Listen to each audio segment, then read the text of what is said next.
What is up, lovely people? So I asked y'all what you wanted to know about, and I did have somebody ask me about why it is taking the F1 cars so long to rev up in order to go, because turbocharged engines shouldn't take that long, which you are correct. However, the engines in the F1 cars are a little bit different. If you go back to one of my older videos about where I talked about the F1 2026 regulations, you can see that I talked about how they completely trashed the MGU heat part of the engine, which was, it used to be 50-50, right?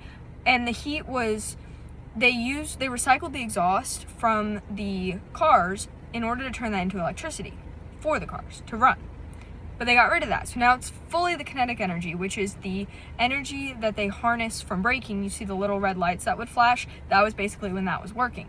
So because it's all that now, it takes the cars a lot longer in order to get up to the amount of rotations in the internal combustion engine before they can actually go.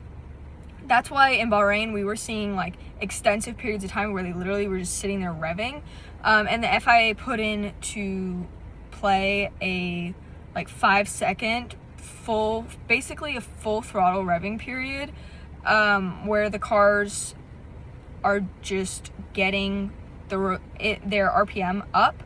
They have to be, I think it said 50 kilometers an hour, which I could not tell you what that is in miles an hour, but 50 kilometers an hour basically before the engine even gets up to where it needs to go in order for them to not stall, which is crazy. But anyways, that's kind of a brief rundown. Tell me if I explained that good enough, but basically in short terms,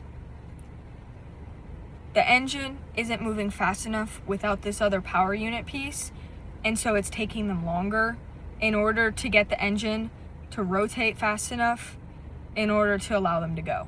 So yeah, it's actually really interesting. I'm definitely going to do more research into it, and I would encourage you to do as well, because it's an interesting thing that they got rid of in order to have this problem, you know? So subscribe. Bye. Let me know if there's any other questions that you guys have, because I would love to answer them.